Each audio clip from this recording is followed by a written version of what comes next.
নমস্কার, good evening. সবাই ভালো আছেন নিশ্চয়ই। আমার নতুন একটা ব্লগে আপনাদের সবাইকে ওয়েলকাম জানাই।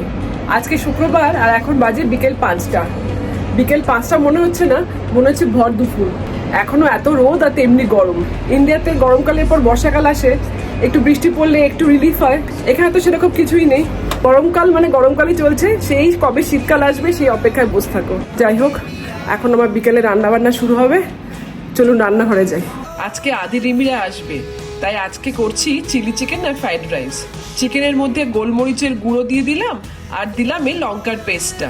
বেশ ঝাল আর ভালো টেস্ট এই পেস্টটার। তারপর আর কি সোয়া সস, ডিম, আদা রসুন বাটা, কর্নফ্লাওয়ার, একটু ময়দা সব দিয়ে একটু ম্যারিনেট করে রেখে দেওয়া। এই চিকেনের টুকরোগুলোকে না ভেজে ডাইরেক্ট তেলেও রসুন কুচি, লঙ্কা কুচি দিয়ে চিকেন দিয়ে আর সব সস দিয়ে ঝটপট চিলি চিকেন করে নেওয়া যায়। এতগুলো চিকেনের টুকরো ভাজতে সময়ও তো লাগে। এদিকে চিকেনগুলো ভাজা হচ্ছে আর এদিকে ফ্রাইড রাইসের ভাতটাও হচ্ছে। দুজনে মিলে কাজ করলে ঝটপট কাজ হয়ে যায়, তাই বাড়িতে কেউ এলে আমিও একটু হাত লাগাই। সব কেটে দিলে আর রান্না করতে কতক্ষণ। এখানে ফ্রাইড রাইসের জন্য সব সবজিগুলো কাটা হচ্ছে। গাজর কাটা হয়ে গেছে আর ক্যাপসিকামগুলো কাটা চলছে। এই গ্রেটারে দিয়ে সব কাটা হচ্ছে। খুব ছোট ছোট টুকরোতে কাটা হয় সব এতে। আর এখানে রয়েছে স্প্রিং অনিয়ন, এটার অনেকটাই চিলি চিকেনের দেব। আগে ডিমটা ভেজে তুলে রাখি। তেলের মধ্যে এবার বেশ করে রসুন কুচি দিয়ে দিলাম। তারপর গাজর, ক্যাপসিকাম সব দিয়ে দিলাম। এদিকে চিলি চিকেনের ব্যবস্থাও চলছে। রসুন, স্প্রিং অনিয়নের সাদা অংশটা সব ভাজা হচ্ছে আর তাতে একটু আদার কুচিও দিয়ে দিলাম। এরপর তো আর কি, সব এক এক করে সস দিয়ে দেওয়া। প্রথমে দিলাম টমেটো সস। এই রান্নাতে চিকেনগুলো ভাজতেই যা সময়। এরপর ওই চিলি পেস্টটাও একটু দিয়ে দিলাম আর তারপর সোয়া সস, এরপর চিলি সস। এবার চিকেনগুলো দিয়ে একটু সামান্য জল দেওয়া হলো। কর্নফ্লাওয়ার গুলে আর জল দিলাম না। রিমির জন্মদিন গেছে সোমবার। ওরা দুজনে জন্মদিন সেলিব্রেট করতে গেছিল আজারবাইজান। আজারবাইজানটা হচ্ছে একটা ছোট্ট দেশ, যেটা পার্শিয়ালি ইস্টার্ন ইউরোপ আর পার্শিয়ালি ওয়েস্টার্ন এশিয়াতে পড়ে। আগে রাশিয়ার আন্ডারে ছিল। দুবাইতে যারা থাকে তারা টুক করে এই আজারবাইজান, তারপর জর্জিয়া, এইসব দেশগুলোতে 3-4 দিনের জন্য ঘুরে আসে। আমরাও গেছিলাম জর্জিয়াতে, ওই একটু ইউরোপ ছুঁয়ে আসে আর কি। এদিকে চিলি চিকেনও রেডি। স্প্রিং অনিয়ন আর লঙ্কা দিয়ে দেওয়া হলো। ফ্রাইড রাইসের সবজিগুলো হয়ে গেছে। এদিকে একটু দুধ বসিয়েছি, সেমাইয়ের পায়েস করব। হ্যাঁ, যেটা বলছিলাম, তো সোমবার রিমির জন্মদিন ছিল। ওরা দুজনে এখানে ছিল না, আজ জন্মদিনের পর আসছে, তাই একটু পায়েস করছি। এই বিদেশে তো সব একা একা থাকে, নিজের মা বাবার কাছ থেকে অনেক দূরে। তাই আমি বলেছিলাম আমি তোকে জন্মদিনে পায়েস করে খাওয়াবো। টেকনিক্যালি চালের পায়েসই করা উচিত, কিন্তু আদি আবার চালের পায়েস খায় না, আমার হাজব্যান্ডও খায় না। তাই আজ সিমাইয়ের পায়েসই করছি, যাতে সবাই একটু খেতে পারে। একদম জন্মদিনের দিন হলে চালের পায়েসই করতাম। আমার আবার যতই কেক কাটো, জন্মদিন মানেই চালের পায়েস করতেই হবে। আমার মেয়ে সকাল 8:23 হয়েছিল, আমি সকালে ঠিক ওই টাইমেই মেয়েকে পায়েস খাওয়াই। আর কিছু করি না করি, পায়েসটা জন্মদিনে মাস্ট। গল্প করতে করতে আমার ফ্রাইড রাইসটা হয়ে গেছে। পায়েসে একটু কনডেন্স মিল্ক দিয়ে দিলাম। সিমাইটা ঘিয়ে ভেজে আর একটু কনডেন্স মিল্ক দিয়ে দিলে পায়েসের টেস্টটাই আলাদা হয়ে যায়। এদিকে আদি রিমিরাও চলে এসেছে, অনেকক্ষণ ধরেই আড্ডা চলছে। কেউ কেউ কমেন্টে জিজ্ঞেস করেছিলেন আমরা বা আদিরা কিভাবে দুবাইতে এসেছিলাম। আজকে তাই আদিকে জিজ্ঞেস করছি ও কি করে দুবাইতে এলো। আদি বলতে এবার তুই কি করে দুবাইতে এলি? আচ্ছা, আমরা ব্যাঙ্গালোরে ছিলাম, আমাদের কোনো প্ল্যানই ছিল না দুবাই আসার। দুজনেই ব্যাঙ্গালোরেই চাকরি করছিলাম। তো হঠাৎ লিঙ্কডইনে ওকে, মানে দুবাইয়ের কোম্পানি থেকেই ওকে রিচ আউট করে লিঙ্কডইনে। তো দিয়েছে, ক্যাজুয়াল ইন্টারভিউটা দিয়েছে। দিয়ে তখন আমরা একটা ছুটিতে কলকাতাও গেছিলাম। ঠিক আছে, ইন্টারভিউ যেরকম অনেক ইন্টারভিউই তো দেয়, সেরকম ইন্টারভিউ দিয়েছে। আর তারপর কলকাতা থেকে আমরা ফিরেছি, তখন আবার হঠাৎ ওরা বলেছে যে লাস্ট রাউন্ড ইন্টারভিউ হবে। তো সেই লাস্ট রাউন্ডটা দিয়েছি, দিয়ে তার কয়েক সপ্তাহের মধ্যে ওরা বলছে যে হ্যাঁ তুমি পেয়ে গেছো। তো আমরা তখন মানে হঠাৎ করে দুবাইয়ে পেয়ে গেছে চাকরি, কোনো এফর্টও ও দেয়নি, ও কোনো অ্যাপ্লাইও করেনি, জাস্ট নিজের থেকেই। ইচ্ছাও ছিল না দুবাই না, আমরা জানি আমরা ব্যাঙ্গালোরেই থাকবো, আমরা কোনো প্ল্যানও ছিল না যে আমরা দুবাই যাবো বা কিছু। তো তখন হঠাৎ যখন পেয়ে গেল, এবার আমি তখন অলরেডি ব্যাঙ্গালোরেই চাকরি করি। তো আমরা ভাবলাম ঠিক আছে, তাহলে আমরা রেজিস্ট্রিটা করে নিই, করলে আমি স্পাউস ভিসাতে ওর সাথে আসতে পারবো। তো আমি তখন আমার ব্যাঙ্গালোরের চাকরিটাই কন্টিনিউ করলাম, করে ও ব্যাঙ্গালোর চাকরি ছাড়লো আর আমরা রেজিস্ট্রিটা তখন তাড়াতাড়ি মানে 2 মাসের মধ্যে রেজিস্ট্রি করে নিলাম। করে আমি সাউথ ভিসাতে ওর সাথে এলাম, এসে ও এখানে দুবাইতে চাকরি জয়েন করলো আর আমার ব্যাঙ্গালোরের চাকরিটাই আমি ওয়ার্ক ফ্রম হোম রিকোয়েস্ট নিয়ে এখান থেকে ওয়ার্ক ফ্রম হোম করলাম প্রায় 1 বছর।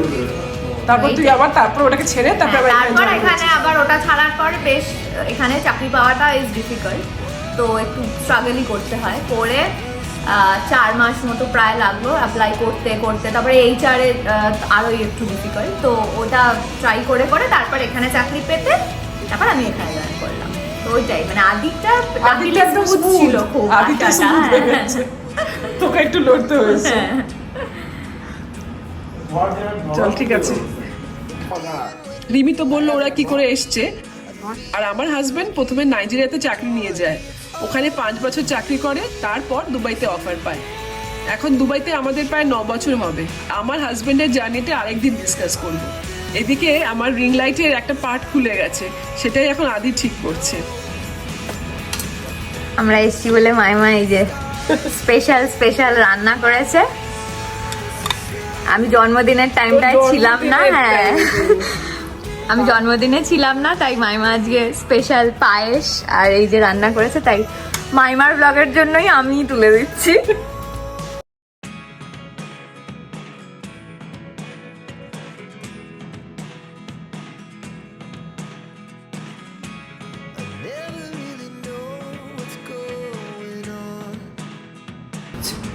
এই যে চিলি চিকেন, দারুণ গন্ধ বেরোচ্ছে। হ্যাঁ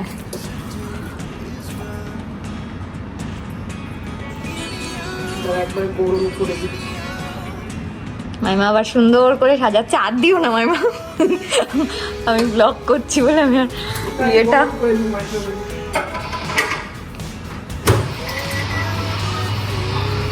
আর এই যে দূরে আদি আর সারা, এই যে ভাই বোন যে বোঝা যায় সেটা হচ্ছে দুজনেই সবসময় ফোন স্ক্রল করে। হ্যাঁ বলছে ফোন কিনেছে নাকি স্ক্রল করার জন্য, সেম ফোন দুজনের। ও পায়েসটা তো দেখানো হয়নি। হ্যাঁ রিমির জন্য পায়েস, যদিও চালের পায়েস করা উচিত ছিল জন্মদিনের জন্য, কিন্তু আদি আবার এখানে হ্যাঁ দুজন খায় না চালের পায়েস, তাই আমাদের আজকে মামাও খায় না আদিও খায় না।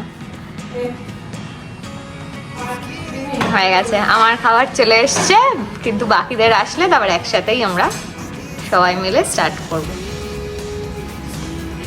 আর বাকি সব খাবার বাড়ছে, বাকিদের কিন্তু আর ভাতে স্পেশাল ওরম করে দেওয়া হচ্ছে না। রিমি স্পেশাল ছিল, রিমির জন্মদিন বলে। হ্যাঁ ওটা বলছে আমার স্পেশাল ছিল, বাকি সবার এমনি দিয়ে দিচ্ছি। জন্মদিন ছিল গত সোমবার, তখন রিমিরা বেড়াতে গেছিল। রিমিরা বেড়াতে গেছিল আজারবাইজান না? হ্যাঁ আদি দুপুরে অফিসে এত নাকি খেয়ে নিয়েছে যে ডিনারই করলো না। ওর ডিনারটা প্যাক করে দিয়ে দিচ্ছি, কাল খেয়ে নেবে। আমার বার্থডে গিফট। হ্যালো আদি রিমি।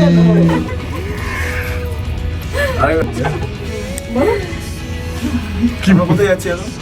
কোথায় যাচ্ছি? B1 থেকে কোথায় যাচ্ছি? ফর আ চেঞ্জ ফোনটা আজ এখন আমার হাজবেন্ডের হাতে। ক্যামেরা ম্যান আছে, ক্যামেরাম্যান থেকে। কোথায় যাচ্ছি আমরা?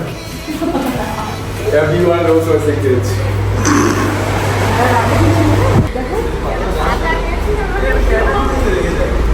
দুটো বেড়াল, এখানে তো বেড়াল কুকুর দেখাই যায় না, হঠাৎ করে দেখছি দুটো বেড়াল এখানে, আগে কোনোদিনই দেখিনি। আমাদের আজকের আড্ডা হয়ে গেল, এবার ওরা চললো ওদের বাড়ি। আমরা পার্কিং অবধি আসি ওদের সাথে গ্যারেজের গেটটা খোলার জন্য। ব্যাস হয়ে গেল। আমরা তো আর কদিনের মধ্যেই কলকাতায় যাচ্ছি, এর মধ্যে ওরা আর আসতে পারবে না, তাই একবার দেখা করে গেল।